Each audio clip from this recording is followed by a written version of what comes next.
মোর জগল কিশোর জীবনে মরণে গতি আর নাহি মোর জীবনে মরণে গতি আর নাহি মোর রাধা কৃষ্ণ প্রাণ মোর যুগল কিশোর রাধা কৃষ্ণ প্রাণ মোর যুগল কিশোর। যেন জিজ্ঞাসা করা হলো, ঠাকুর জীবনে না হয় রাধাকৃষ্ণ ছাড়া গতি নেই, মরণের পরে গতি নেই কেন?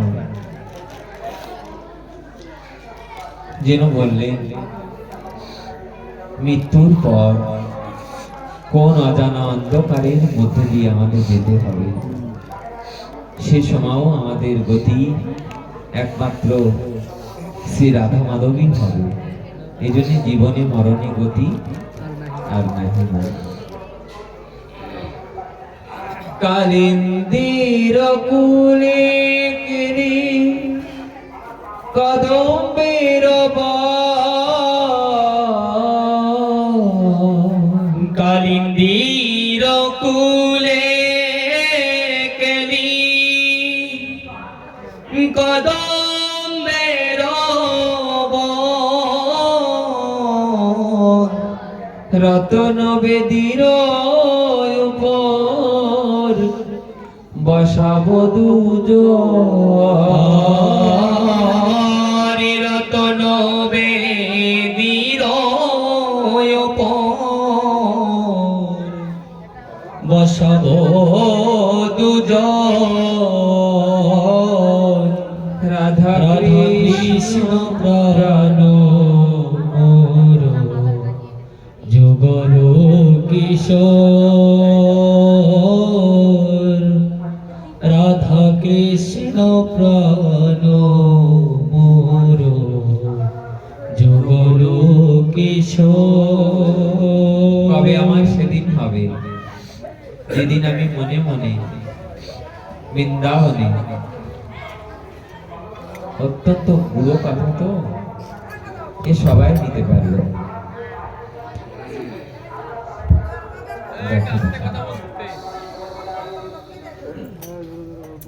কবে আমার সেদিন হবে যেদিন আমি কালিন্দির ফুলে কদম্ব বনে রাধা মাধবকে বসাবো রতন সিংহাসনে, বসিয়ে তাদেরকে কথা বলবে না,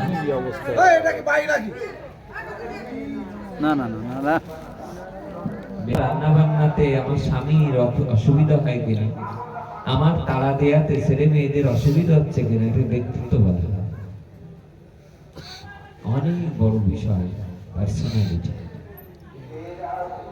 এবার তো শিখতে পারলাম না, তোমরা আশীর্বাদ করো না যেন আমরা মানুষ হই। সবাই ঠাকুর মহাশয়ের যে পর নিজে ওই বৃক্ষতলে রাজশাহীতে খেতড়ি ধামের বৃক্ষতলে ঠাকুর মহাশয় কেঁদে কেঁদে গিয়েছেন, গুরুদেব আমাকে বৃন্দাবন থেকে বাংলাদেশে পাঠিয়ে দিলে, কই আমার বৃন্দাবনের ভজন থেকে আমাকে এখানে পাঠিয়ে দিলে।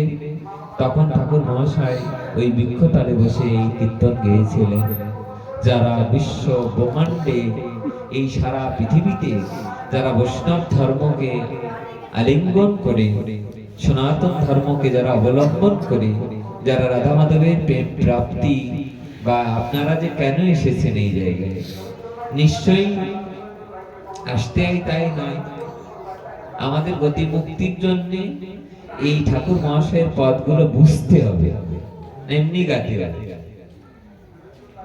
তাই তো যখন এই যে হারমোনিয়ামে গাই না, আমার আসা যাওয়া আর হইল কি বলো তাই হবে না?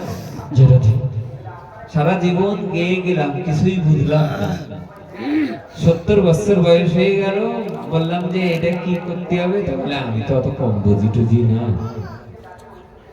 বোঝার চেষ্টাটা করতে হবে না আমাদের। শ্যাম গৌরী অঙ্গে দেব চুয়া চন্দনের গন্ধ, শ্যাম গৌরী অঙ্গে দিব চুয়া চন্দনের গন্ধ,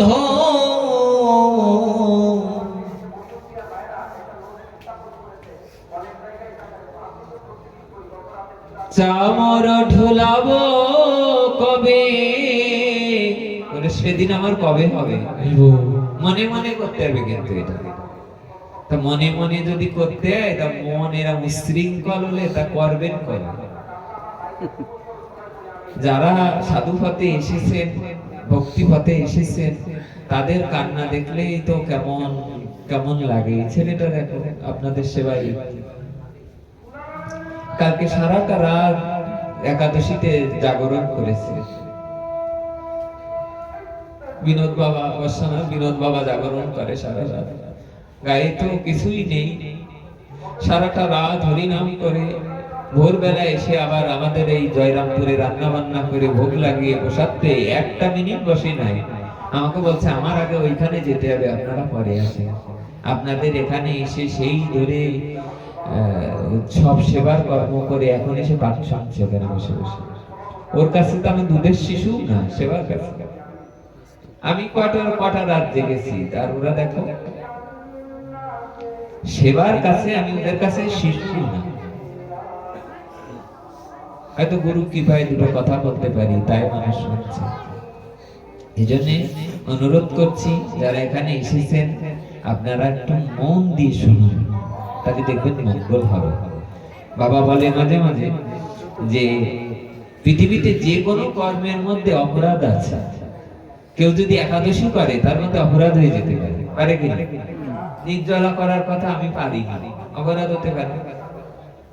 যে যে নিয়ম শৃঙ্খলা মেনে একাদশী করতে হবে আমি পারিনি, অপরাধ হতে পারে।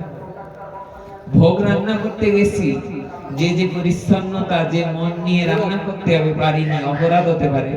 ভোগ রান্নায় অপরাধ হতে পারে, একাদশীতে অপরাধ হতে পারে, সমস্ত কাজে অপরাধ হতে পারে, কিন্তু একটা জায়গায় কোনো অপরাধ হয় না, শ্রবণ করলেই তোমার মঙ্গল। হরি কথা শ্রবণ করলেই এখানে কারোর কোনো অপরাধ বোধ কাজ করবে না। এখানে গোবিন্দ বলছেন শ্রবণম মঙ্গলম, শ্রবণ করলেই তোমার কল্যাণ হবে। তব কথম প্রীতম তপ্ত জীবন কবি বিরীড়িতম কল্পসাপহ, শ্রবণ মঙ্গলম শ্রীমদান্তত ভুবি গিরিনন্দিতে বুরিদা জানা। আমরা মনে করলাম যে নরোত্তম ঠাকুরের একটা পদ গেয়ে পাঠে প্রবেশ করব, তা আমরা অন্যদিকে চলে গেছি। আসুন আমরা একটু গেয়েই যাই। শ্যাম গৌরী অঙ্গে দিব চুয়া চন্দনের গন্ধ, শ্যাম গৌরী অঙ্গে দিব চুয়া চন্দনের গন্ধ, চামর ঢোলাব কবে হেরিব মুখ চন্দ্র, রে চামর ঢোলাব কবে হেরিব মুখ চন্দ্র, রাধা কৃষ্ণ প্রাণ মোর যুগল কিশোর, রাধা কৃষ্ণ প্রাণ মোর যুগল কিশোর। গাথিয়া মালতীর মালা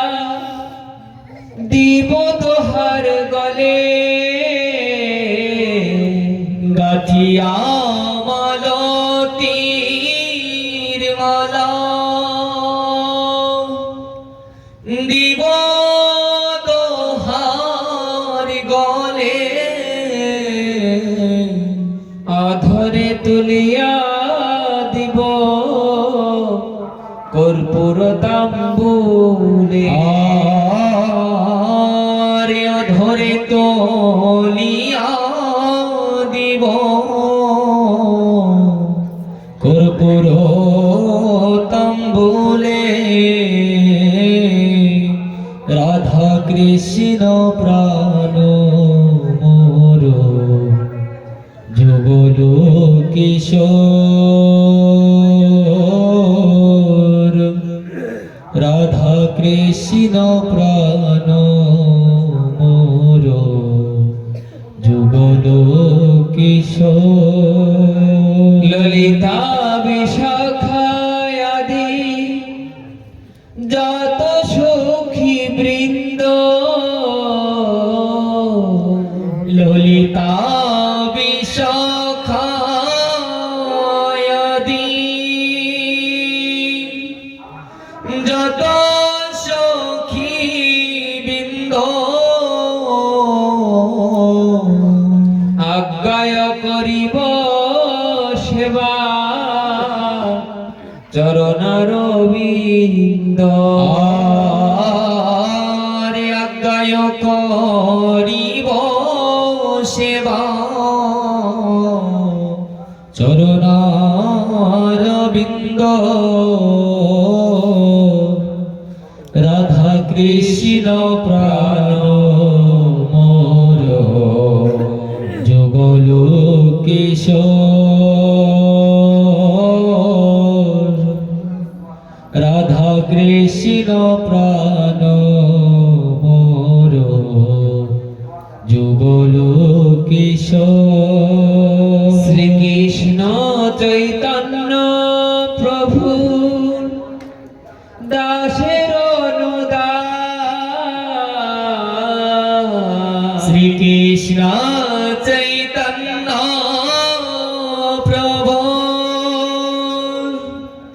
দাস অনুদান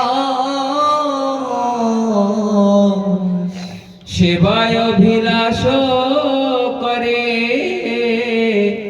নরোত্তম আরে সেবার অভিলাষ করে নরোত্তম দাস রাধা কৃষ্ণ প্রাণ মোর যুগল কিশোর রাধা কৃষ্ণ প্রাণ মোর যুগল কিশোর রাধা রাধা রাধা রাধা